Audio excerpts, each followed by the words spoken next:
buhay na nararanasan. Maraming tao ang nakikipag sa palaran na doon sa ibang bansa ay namamasukan, magtrabaho, magtiyaga ng matagalan. Pamilya dito sa Pinas, buhay umaangat, ngunit ang sakripisyo ay lubhang napakabigat. Iniiwan mga anak at mga minamahal pang sila ay mabigyan ng magandang bukas.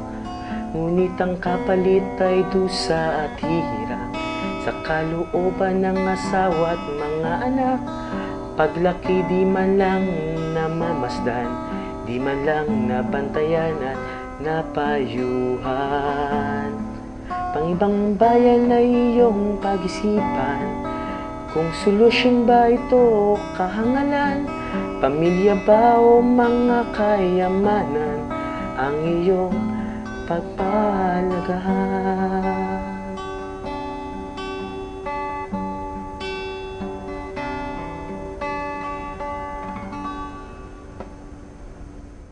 Mahirap, masarap, pero ano doon yung opportunity makapagbigay ka ng magandang buhay para sa pamilya mo. Malungkot kasi kabila ng lahat, malaking sakripisyo yung kailangan mong gampanan para may sakatuparan. Hindi ko tinapos yung kontrata ko dahil una, pressure sa trabaho, nami-miss mo yung pamilya. Pangalawa, discrimination sa mga kapwa natin Pilipino. Ang akala ng lahat, ng marami dito sa Pilipinas, masarap ang abroad. Akala siguro nila pinapala ang pera. Pero ang hindi alang sa kabila ng lahat ng nandito sa Pilipinas na nagpapasasa lang sa marangyang buhay, ang hirap ng nasa abroad dahil una nami-miss mo yung mga pamilya mo, mga kaibigan, mga magulang. Pangalawa, yung hirap ng trabaho dun sa abroad, klima, oras, time differential ng trabaho mo dito sa Pilipinas. Yung sweldo malaki nga, pero yung trabaho mahirap dahil ang ibang lahi mahirap pakisalamuhan, hindi sila ganun kadaling mapakitunguhan, mababa ang tingin sa mga Pilipino. May mga kapwa rin tayong Pilipino na umiiral lang ang crowd mentality na instead tulungan ka, ida-down ka, chismis, siraan. Bilang lang sa mga kapwa nating Pilipino yung mga handang tumulong, pero mapalad pa rin tayo dahil may mga katulad tayong mga Kristiyanong tumutulong sa atin sa kabila ng hirap sa ibang bansa. Nandun sila para tumulong sa'yo. Bagaman na ganun kahirap ang buhay sa ibang bansa, masaya pa rin may tuturing dahil sa kabila ng hirap na nararanasan mo, malaki yung sinusweldo mo, maitutulong mo sa pamilya mo. Ganun pa man, para sa akin, hindi dapat nangingibang bansa ang mga Pilipino. Kung meron lang tayo magandang oportunidad dito sa Pilipinas, mas magandang dito na tayong tatrabaho, makakasama natin ang mga mahal natin sa buhay. Para sa ganun man, hindi natin mararanasan yung pag-uwi mo sa Pilipinas, hindi ka kilala ng iyong mga anak. Kung may iba kami pagkukuhanan ng income, bakit hindi? Mas gugustuhin namin, dito na lang siya. Kasi parang nakakasama namin siya, na titignan-tignan niya kami. Kasi pag nandun siya, puro text, tawag lang, kamusta. Sa mahal ng load dito ngayon, mahirap din kumontak sa kanya. Buti lang ngayon, may internet na, magkita-kita na kami, kahit pa paano.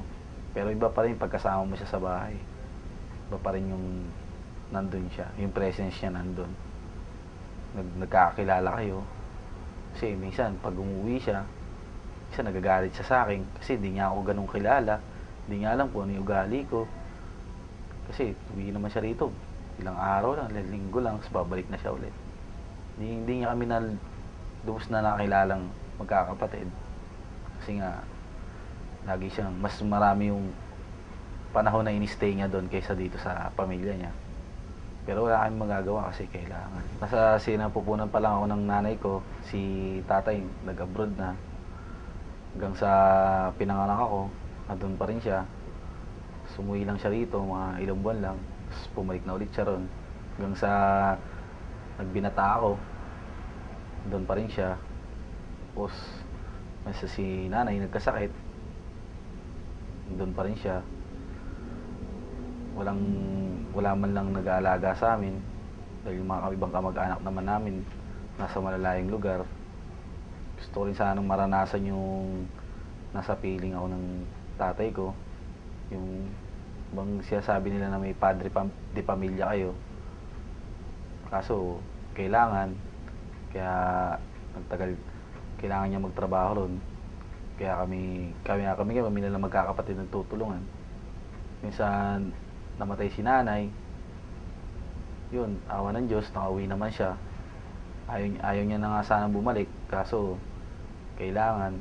Kasi wala pa kaming mga permanenteng trabaho nung mga panahon na yun. Mas bumalik siya ulit para magtrabaho. Ako hanggang ngayon, nakahanap na ako ng trabaho. Pero, andun pa rin siya. Kasi kailangan pa rin kasi sa hirap ng buhay dito sa Pilipinas. Wala namang iba kaming mapagkukuhanan. Wala namang kaming ibang mga negosyo. Kaya kailangan niyang mag-stay doon para sa amin. Siguro balang araw, uwi na rin siya pag makita niyang mga stable na kami. Kahit kailan kasi, hindi ko pa naranasan na pag may sakit ka, punasan ka ng tatay mo. Pag nilalagnat ka, maalagaan ka. Simula nung nawala si nanay, kami-kami na lang, magkakapatid, kanya-kanya. Mahirap yung walang magulang sa bahay kasi walang nagdidisiplina sa inyo, walang nagsasabi kung sinong mali. Kasi pag magkakapatid kayo, minsan, pag kayo na lang, lahat kayo tama na. Iba pa rin talaga yung may kasama kang magulang sa bahay. Lahat kayo matitignan niya, lahat kayo mapag-usap-usap niya.